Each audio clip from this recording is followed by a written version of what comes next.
Assalamualaikum warahmatullahi wabarakatuh.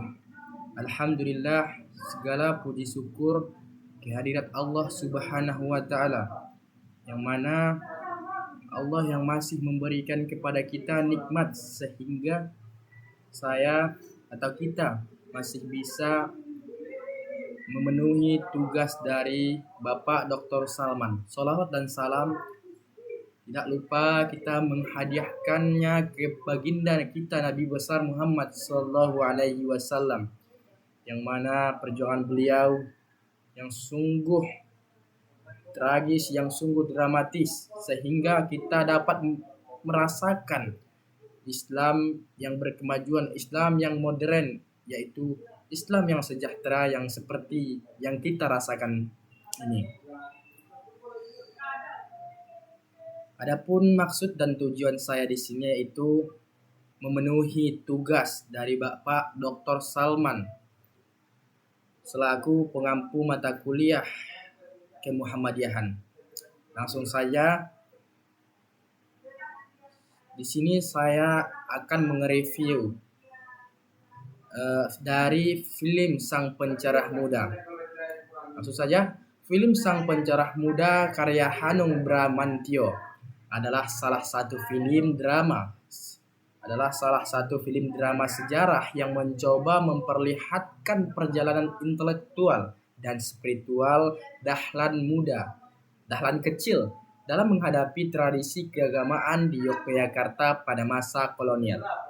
Sejak awal, penonton diajak mengikuti proses berkembangnya pemikiran Kiai Haji Ahmad Dahlan yang sejak kecil sudah berani mempertanyakan, mengkritiki praktik-praktik keagamaan yang menurutnya kurang sesuai dengan ajaran Islam yang semestinya, dengan ajaran Islam yang murni.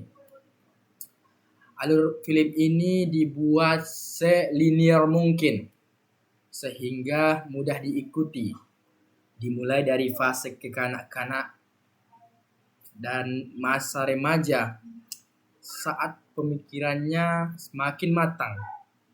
Penokohan Dahlan digambarkan serealistis mungkin, tidak diglorifikasikan secara berlebih-lebihan, dan karakter pendukung seperti tokoh masyarakat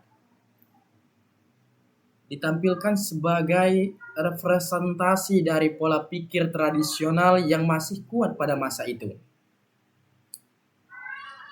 Latar tempat dan budaya Yogyakarta digarap dengan cukup detail sehingga memberikan gambaran jelas mengenai konteks sosial yang membentuk konflik film ini.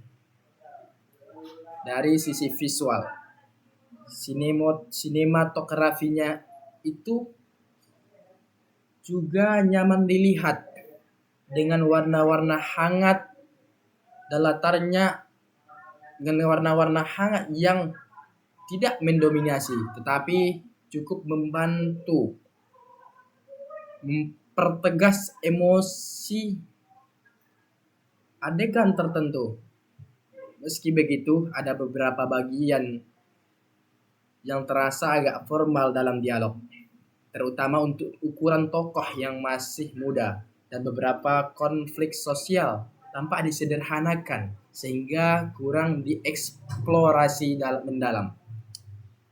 Namun secara keseluruhan, film ini tetap berhasil menyampaikan pesan moral tentang pentingnya berpikir kritis, tetap menjaga ataupun bersikap sopan santun dalam menyampaikan perubahan.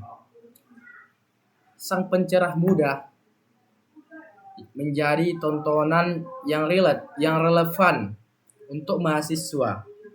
Kenapa? Karena bukan hanya menceritakan sejarah, tetapi juga menunjukkan bagaimana pemikiran progresif bisa muncul dari keresahan seorang anak muda, seorang anak kecil yang ingin memperbaiki kondisi di sekitarnya. Jika dilihat secara menyeluruh, film ini memberikan inspirasi bahwa perubahan besar tidak selalu dimulai dari orang-orang yang besar, orang-orang yang berkuasa, orang-orang yang menjabat, Tapi perubahan itu bisa berawal dari seseorang yang berani, dari seseorang yang mau, dari seseorang yang berani mengambil langkah kecil. Karena seseorang yang berani mengambil langkah kecil dan dia urutkan setiap harinya, maka akan mendapatkan dampak besar di kemudian hari. Mungkin untuk review film Sang Pencerah Muda kali ini cukup ini yang dapat saya sampaikan. Mulai dari awal saya menyampaikan dan setelah selesai ini, di mana ada kata-kata saya yang salah, Pak. Gerak-gerik saya yang kurang tepat. Saya Rizky Martua memohon maaf. Mungkin cukup sekian yang dapat saya sampaikan. Assalamualaikum warahmatullahi wabarakatuh.